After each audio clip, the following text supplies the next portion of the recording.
భారీ వర్షాల దాటికి ఎన్టీఆర్ జిల్లా నందిగామలో వాగులు వంకలు పొంగిపొర్లుతున్నాయి. కంచికచెర్ల మండలం చెవిటికల్లు వద్ద లక్ష్మయ్య వాగు ఉధృతంగా పొంగుతుంది. దీంతో చెవిటికల్లు గ్రామానికి రాకపోకలు నిలిచిపోయాయి. గత ప్రభుత్వంలో భారీగా వరదలు వచ్చినప్పుడు వాగు దాటుతున్న క్రమంలో లక్ష్మయ్య వాగులో పడి చిన్నారి మృతి చెందింది.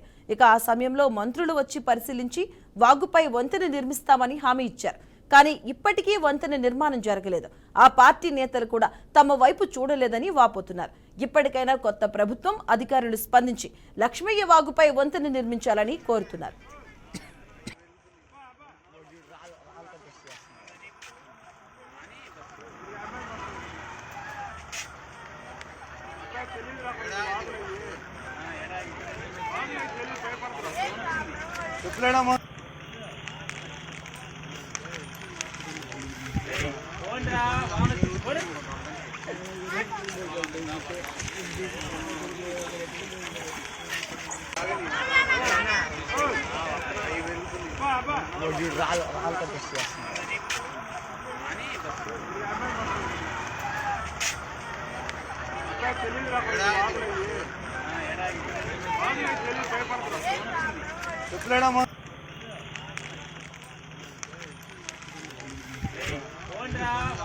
పేపర్